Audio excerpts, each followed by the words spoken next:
দর্শক, প্রতিবারের ন্যায় আজকে আমরা বসেছি বরিশাল মেট্রোপলিটন প্রেস ক্লাবের যুগ্ম সাধারণ সম্পাদক, বরিশাল অনলাইন ইউনিয়নের সভাপতি এবং শীর্ষ নিউজের ব্যুরো প্রধান। সম্প্রতি আপনারা জানেন ৩৫ সংগঠন করা হয়েছে, সেই ৩৫ সংগঠনের সভাপতি মামুনুর রশিদ নোমানী। দর্শক, আজকে আমরা কথা বলবো মামুনুর রশিদ নোমানীর সঙ্গে। আপনারা জানেন সারা বাংলাদেশে একটি বিষয় নিয়ে আলোচনা এবং সমালোচনা হচ্ছে, সেটা হচ্ছে অপসাংবাদিকতা। দর্শক, আমরা চেষ্টা করছি জানার জন্য যে সাংবাদিক এবং অপসাংবাদিকের মধ্যে পার্থক্য কী, কাকে বলে অপসাংবাদিক। আজকে আমরা জানি বরিশালে বিভিন্ন সংগঠন কাজ করছে, ৩৫ সংগঠনের সভাপতি রয়েছেন। আজকে আলোচনার মূল বিষয় হলো সাংবাদিক এবং অপসাংবাদিকতা। দর্শক, আমরা দেরি না করে সরাসরি চলে যাই আলোচনায়। ধন্যবাদ আজকের এই আলোচনা সভায় আমাকে আমন্ত্রণ করার জন্য সংগ্রামী বাংলাকে আমি আন্তরিক ধন্যবাদ জ্ঞাপন করছি এবং আপনাকেও ধন্যবাদ জানাচ্ছি, এবং যে যেখান থেকে দেখছেন এই আলোচনা সকলের প্রতি আমার সালাম রইল। সকলে আমার জন্য দোয়া করবেন। বরিশালের সাংবাদিকতার ইতিহাস, ঐতিহ্য, অনেক দিনের দীর্ঘ ইতিহাস রয়েছে সাংবাদিকতার। আমরা সম্প্রতি লক্ষ্য করেছি বরিশালে অপসাংবাদিকতা বেড়ে গেছে, দালাল সাংবাদিকতা এবং চাঁদাবাজ সাংবাদিকতার কারণে সাধারণ মানুষ অতিষ্ঠ। সেই প্রেক্ষাপটে আমরা ৩৫টি সংগঠনের একটি জোট করেছি, যেই সংগঠনের যেই জোটের সভাপতি আমি এবং সাধারণ সম্পাদক হিসাবে দায়িত্ব পালন করছেন মোহনা টেলিভিশনের বরিশাল বিভাগীয় প্রধান, সকালের বার্তার সম্পাদক শেখ শামীম। আমরা চেষ্টা করেছি, আমাদের উপদেষ্টা হিসেবে রয়েছেন জ্যেষ্ঠ সাংবাদিক মাই টিভি টেলিভিশনের সাবেক সিএনএ জনাব আলম রায়হান। এই রকমের আমরা একটি টিম কাজ করে যাচ্ছি অপসাংবাদিকতা রোধের জন্য। আমরা ইতিমধ্যে ব্যাপক পরিকল্পনা নিয়েছি। সেই পরিকল্পনার হিসেবে আমাদের সদস্যদের তালিকা করে তাদেরকে প্রশিক্ষণ দিয়ে আমরা তাদের সাংবাদিকতার মান উন্নয়নে কাজ করব। যাদের জব নেই, ইতিমধ্যে অনেকের জব এই করোনার পর এবং এই 5 আগস্টের প্রেক্ষাপটে অনেক পত্রিকা বন্ধ হয়েছে, অনেক অনলাইন বন্ধ হয়েছে। যারা জব নেই তাদের জব দিয়ে আমরা সহযোগিতা করব। আস্তে আস্তে আমরা অপসাংবাদিকতা দূরীকরণের যে পদক্ষেপ নেওয়া দরকার সেগুলো করব। সবচেয়ে বড় উদ্বেগজনক হলো যে যারা পেশাদার সাংবাদিক তারাই কলম অপসাংবাদিকতায় জড়িয়ে গেছেন, তারা চাঁদাবাজি সাংবাদিকতায় জড়িয়ে গেছেন। সেই কথাটা কেউ বলে না। একজন সাংবাদিক, ছোট সাংবাদিক 300 টাকা ইটবেটা থেকে নেয়, ভূমি অফিস, প্রাইমারি স্কুলে গিয়ে 500 টাকা নেয়, এইটা আমরা অপসাংবাদিকতা বলি। কিন্তু যখন দেখি আমরা পেশাদার সাংবাদিক, আমরা মেইন স্ট্রিম বলি, বড় বড় চ্যানেলের বা পত্রিকার, তারা যখন এলজিডি, শিক্ষা প্রকৌশল, সড়ক জনপথ, পানি উন্নয়ন বোর্ড এবং বড় বড় সরকারি শিক্ষা বড় প্রতিষ্ঠানের ঠিকাদারি কাজে জড়িয়ে যায়, হুমকি দিয়ে ব্ল্যাকমেলিং করে তারা কাজ ভাগিয়ে নেয়, এগুলো কি অপসাংবাদিকতা না? তারপর আমরা দেখেছি বিভিন্ন সাংবাদিক সংগঠনের পিকনিকের নামে তারা টাকা নিয়ে তারা কি করে, আনন্দ ফুর্তি করে, মদ খায়। আপনি খুবই খারাপ লাগে আমার। বলতে চাচ্ছেন এই যে যারা এই ধরনের চাঁদাবাজির সাথে জড়িত তারাই আবার এই চাঁদার টাকা তুলে তারা আনন্দ ফুর্তিতে মেতে থাকে। রাইট রাইট, এটা আমরা দেখেছি বিভিন্ন সময় তারা অমুক ক্লাবের নামে, অমুক ইউনিটির নামে তারা টাকা উঠিয়ে নিয়ে সেই কুয়াকাটা, কক্সবাজার বিভিন্ন জায়গায় যে তারা মদ পান করে। আমরা দেখেছি এগুলো ব্ল্যাকমেলিং এবং চাঁদাবাজির টাকা দিয়া তারা আনন্দ ফুর্তি করে। এইগুলোই আমি মনে করি অপসাংবাদিকতা। এটাই মনে করি যে একবারে ঘৃণিত কাজ, এটা হওয়া উচিত না। আসলে আমি যদি আপনার কথা ধারাবাহিকতায় আসি, তাহলে এটা অপসাংবাদিকতা তো দূরে থাক, এটা সাংবাদিকতার মধ্যেই পড়ে না। রাইট, আসলে সাংবাদিক জিনিসটা একটা ভিন্ন জিনিস। সাংবাদিকতা হচ্ছে সমাজের দর্পণ, এবং সাংবাদিকতা এমনই একটা পেশা যেটি আসলে আপনারা জানেন, এবং আপনি একজন করা সাংবাদিক বরিশালের, এবং এই সাংবাদিকতার সাথে আমার জানা মতে আপনি 25 থেকে 26 বছর যাবৎ জড়িত, এবং ধীরে ধীরে আপনি এই পর্যন্ত আসছেন এবং আপনি অনেক কিছু জানেন। যে একজন সাংবাদিক কিন্তু সে বস্তুনিষ্ঠ সংবাদের পরিবেশনার জন্য সে কিন্তু নিজের জীবনের ঝুঁকি নিয়ে তারা সাংবাদিকতা করে। এখন যদি আপনি যে কথাটা বললেন যে ওই ধরনের লোক যদি সাংবাদিকতা নামটা যুক্ত হয় তাহলে এটি দুঃখজনক। আপনি যত সুন্দর কথা বলেছেন যে আমরা সাংবাদিকতা, এখন আর সাংবাদিকতা নেই, আমরা এখন সিন্ডিকেট সাংবাদিকতা বলি, কর্পোরেট সাংবাদিকতা বলি, কপি পেস্ট সাংবাদিকতা বলি। একটি সিন্ডিকেট আছে বরিশালে, যারা আমরা দেখেছি সাবেক মেয়র সেনিয়াবাদ সাদেক আবদুল্লাহ থেকে আইফোন নিয়েছে, পোলট নিয়েছে, তার সাদেক আবদুল্লাহ থেকে টাকা নিয়ে বিয়ের কার্যাদি সম্পন্ন করেছে, নগদ টাকা নিয়েছে। তারাই মানে আবার বলিছে যে অপসাংবাদিকতা। আবার আমরা দেখেছি বিগত দিনে যে বিএনপির সময়কালে তাদের বিএনপির সেই সুযোগ সুবিধা নিয়ে তারাই আবার বলে অপসাংবাদিকতা দূর করতে হবে। আবার হাল আমল এই 5ই আগস্টের পর দেখেছি অনেকে ডিসি অফিস থেকে জিএর চাল নিয়েছে, শিক্ষা প্রকৌশল থেকে টেন্ডার নিয়েছে, গণপূর্ত থেকে টেন্ডারের কাজ নিয়ে কাজ করে।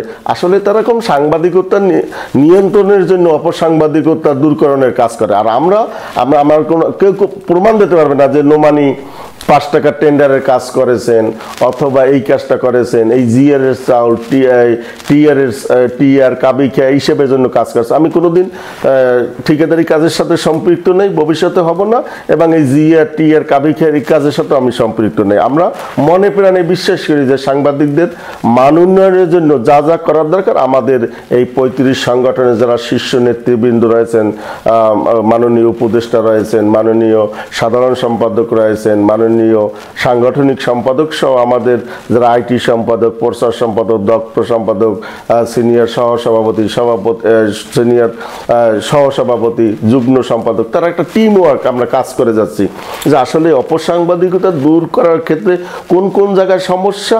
আর একটা আপনি জানবেন বরিশালে আরেকটি সংগঠন হয়েছে আমাদের 35-এর সাথে সাথে দেখলাম এই বাইরেও একটি গ্রুপ আছে যারা চাঁদাবাজি করে, তাদেরকে আমরা আইডেন্টিফাই করতে পারিনি। তারা বিভিন্ন জায়গায় যে ব্ল্যাকমেইলিং করে। আপনি বলতে চাচ্ছেন যে এই যে 35 সংগঠনের পরেও আরেকটি সংগঠন আছে, জি, এবং সেটাই এর বাইরেও কোনো কিছু ক্ষুদ্র ক্ষুদ্র গ্রুপ তারা কোনো চাঁদাবাজি করে, যারা সাংবাদিকতার নামে চাঁদাবাজি করে। আর আসলে কি এই ইদানিং মোবাইলে ধরেন ছবি তোলে সাংবাদিক, একটা ইউটিউবে একটা ভিডিও ছেড়ে দেয় সেও সাংবাদিক।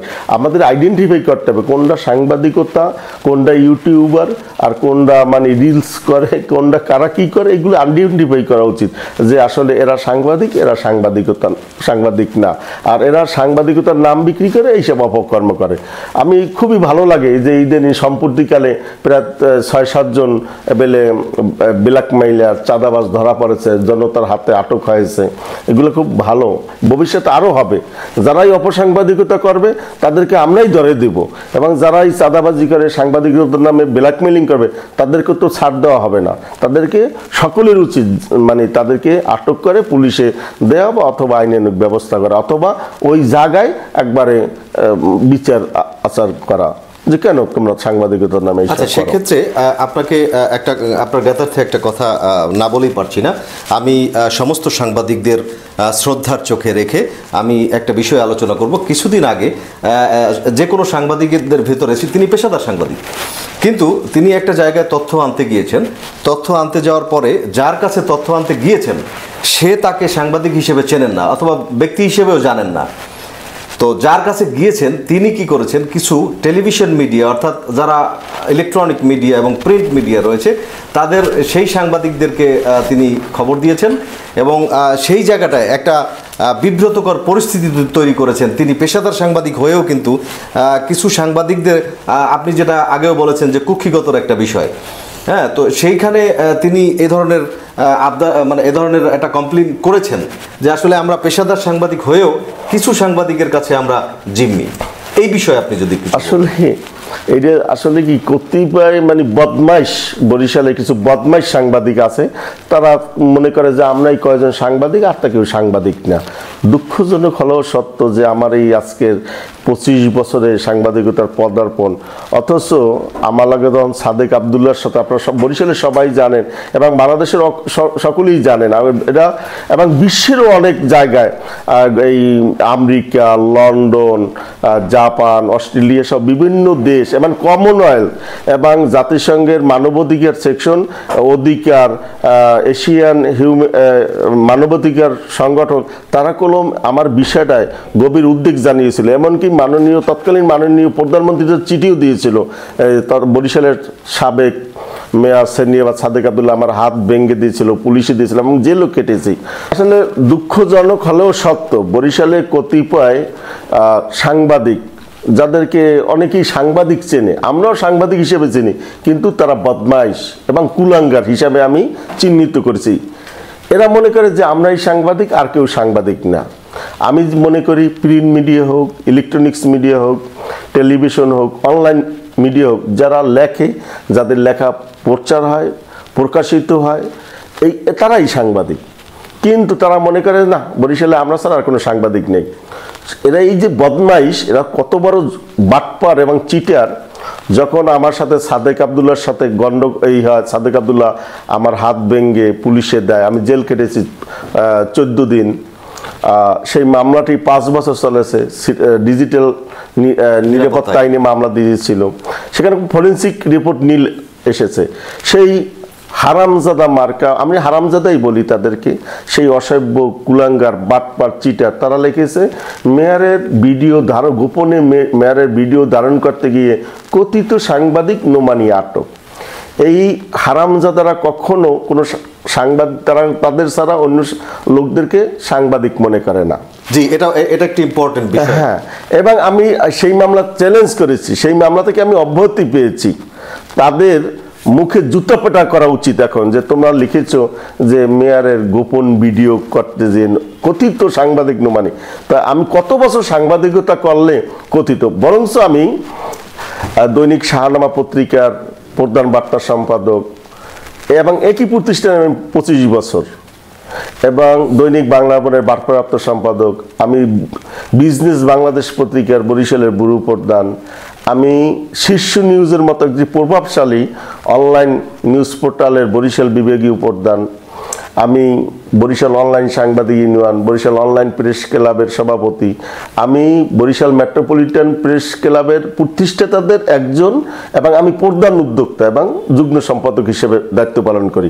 আমার হাতে গড়া অনেক সাংবাদিক রয়েছে। তাহলে তো এখানে বলা যাচ্ছে যে আপনাকে কথিত সাংবাদিক বলেছে। আপনি যেহেতু এতগুলো মিডিয়ার সাথে আপনি রয়েছেন, সেখানে আপনি যদি কথিত হন, তাহলে নবীন যারা রয়েছে তাদেরকে কি বলবেন? রাইট, এই যে বলছি যে এইসব হারামজাদারা কখনই কাউকে স্পেস দেয় না। তারা কখনো সাংবাদিক, তারাই ট্রেনিং নেবে সাংবাদিকতার। তারা এই একটা ব্যাগ, একটা সনদ এবং কিছু টাকার জন্য বারবার পেকে গেছে, তারপরে তাদের ট্রেনিং দরকার, খুব ট্রেনিং দরকার। কিন্তু নবীন যে আসছে নতুন, এই প্রজন্মের সাংবাদিকদের ট্রেনিং দেয় না, তাদেরকে সুযোগ করে দেয় না। তারা বাজে মন্তব্য করে, তারা বরঞ্চ তারা, আপনি দেখবেন অনেক যারা এইসব বলে, তারা দেখবেন এখন এরিনে অথবা বরিশাল ক্লাব অথবা জন্নালার ওইখানে ওই নিষিদ্ধ অবৈধ মদ খেয়ে পুরো লড়াচাড়া করতে আছে। এই যে মদখোর সাংবাদিক বরিশালের আছে, এরাই নিজেকে খুব বড় সাংবাদিক মনে করে।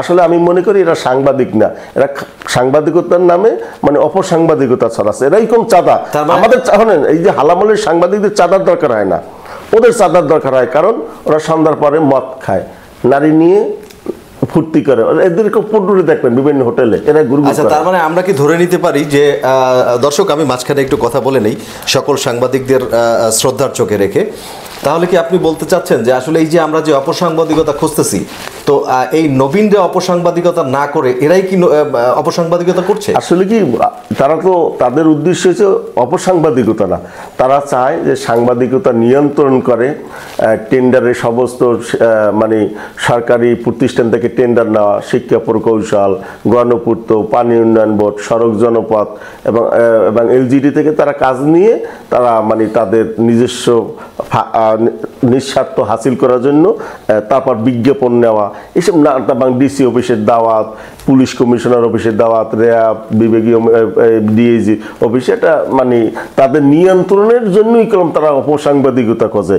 আসলে তারা অপসাংবাদিকতা যদি খুঁজতো তাহলে তারা লিস্ট করতো, একটা তালিকা করতো যে এই কারা কারা এই সাংবাদিক আছে, তাদেরকে ট্রেনিং করতো, একটা পুনর্বাসনের ব্যবস্থা করতো। আপনারা জানেন যদি কোনো বস্তি অবৈধ স্থাপনা উচ্ছেদ করে তাদেরকে সরকার একটা করে, মানে পুনর্বাসন করে, কিন্তু আমরা তাদের কোনো টার্গেট নাই, তাদের লক্ষ্য উদ্দেশ্য নাই। তারা আসলে আমরা লক্ষ্য করছি, উদ্যোগও জানিয়েছিলাম বরিশাল অনলাইন সাংবাদিক ইউনিয়ন, যে একটি গ্রুপ, একটি দল তারা সাংবাদিক নিয়ন্ত্রণের জন্য এই অপসাংবাদিকতা রোধ করার একটা প্রজেক্ট হাতে নিয়েছে। তখন আমরা এই 35-এর সৃষ্টি হয়, যেখানে আমরা নেতৃত্বে আমি, মামুন রশিদ নোমানি, আমাদের শেখ শামীম সাধারণ সম্পাদক, আলম রাহান এবং আরও অনেকে আছে, তরিকুল ইসলাম আছেন, তারপর বেল্লাল আছেন, আলাল আছেন, আরও অনেক একবারে সিনিয়র জুনিয়র, এবং পত্রিকার সম্পাদক, অনলাইন পত্রিকার সম্পাদক, ইলেকট্রনিক্স মিডিয়ার বরিশাল বিভাগীয় প্রধান, এরা আমরা এই উদ্যোগটা নেই যে সাংবাদিকদের মান উন্নয়নের জন্য কাজ করতে হবে। কোনো আসলে বইপুরুষ কোনো কথা নাই, সাংবাদিক যে লিখতে পারে সেই সাংবাদিক, যার লেখাটা অনলাইনে, পত্রিকায় এবং টেলিভিশনে প্রচার হবে। রাইট, পাঠকের কাছে গ্রহণযোগ্য। রাইট। আচ্ছা, তাহলে আরেকটা বিষয় একটু জানতে চাইবো যে আপনারা যে 35 সংগঠন করেছেন, আমরা আপনাদেরকে সাধুবাদ জানাই। এই 35 সংগঠনের মাধ্যমে সংক্ষেপে যদি একটু বলতেন যে এই 35 সংগঠনের মাধ্যমে আপনারা কি কি আয়োজন করেছেন সাংবাদিকদের জন্য, নবীনদের জন্য? আপনারা দেখেছেন ইতিমধ্যে আমরা সর্বস্তরের সাংবাদিকদের দাওয়াত দিয়েছি, যারা গিয়েছেন তাদেরকে একটা তালিকা করেছি। তালিকা করার পর তাদেরকে নিয়ে আমরা জেলা প্রশাসকের সাথে আমরা মত বিনিময় করেছি যে আমরা আসলে কি করণীয় ভবিষ্যৎ, কেন জেলা প্রশাসনের একটা বড় একটা এখানে ভূমিকা আছে, প্রশাসনিক একটা ভূমিকা আছে। এরপরে আমরা রাজনৈতিক নেতৃবৃন্দের সাথে আমরা মত বিনিময় করেছি, তাদের আমরা পরামর্শ মতামত নিয়েছি, তারাও একটা পার্ট। কেন এই দেশে যতটুকু ভালো করেছে এই রাজনীতিবিদরা, আর যতটুকু খারাপ করেছে রাজনীতিবিদরা, সুতরাং দেশের একটা পার্ট, আমাদের সাংবাদিকদেরও একটা পার্ট রাজনীতিকরা। এখন আমরা একটা নিয়েছি যে আমরা একটা ওয়েবসাইট ক্রিয়েট করে সমস্ত সাংবাদিকদের তালিকা করে, হ্যাঁ, তাদেরকে আমরা প্রশিক্ষণ দেব, তাদের সাথে গেট টুগেদার করব, তাদেরকে খেলাধুলার আওতায় আনবো, যাদের চাকরি নেই তাদেরকে চাকরির ব্যবস্থা করব, যারা যেসব আছে বিনা সম্মানিতে কাজ করে সেই সব তাদেরকে কীভাবে সম্মানী যেসব পত্রিকা অনলাইনে মিডিয়ায় দেয় তাদেরকে সেখানে ইনক্লুড করা, এইসব আমাদের ব্যাপক পরিকল্পনা আছে। সকলের সহযোগিতা পেলে এটা আমরা সাকসেস হব। ধন্যবাদ আপনাকে, যে যেখান থেকে শুনছেন, এই যারা বরিশালে আছেন, এই বরিশাল ডিভিশনে আছেন, যদি কোনো অপসাংবাদিক, চাঁদাবাজ সাংবাদিক, দালাল সাংবাদিকের কারণে আপনার ক্ষতিগ্রস্ত হন, ব্ল্যাকমেলিংয়ের শিকার হন, তাহলে 01711358963 নম্বরে কল করে আমাদের জানাবেন। আমাদের তরফ থেকে আমরা সেই চাঁদাবাজ, সেই অপসাংবাদিক, সেই ব্ল্যাকমেলিং সাংবাদিককে আইডেন্টিফাই করে আমরা আইনের হাতে তাকে সুপর্দ করার জন্য আমরা চেষ্টা করব। সংগ্রামী বাংলা পরিবারকে আমি ধন্যবাদ জানাচ্ছি। আমি কৃতজ্ঞ সংগ্রামী বাংলা পরিবারের নিকট, তারা এইরকম সুন্দর একটি মহতী উদ্যোগ বাস্তবায়ন করার জন্য। সংগ্রামী বাংলা আপনারা প্রিন্টে পড়বেন এবং অনলাইনেও ভিজিট করতে পারবেন। সংগ্রামী বাংলা সাথে সকলেই থাকবেন। ধন্যবাদ। দর্শক, এতক্ষণ আমরা কথা বললাম একজন অভিজ্ঞ সাংবাদিক, একজন সমাজের দর্পণ। দর্শক, আমাদের কথার মধ্য থেকে কতটুকু আপনাদের প্রয়োজনে লাগবে বা লেগেছে সেটা আপনাদের উপরে ছেড়ে দিলাম। আপনারা ভালো থাকবেন, সবাই সুস্থ থাকবেন, সুন্দর থাকবেন, আমাদের সঙ্গেই থাকবেন।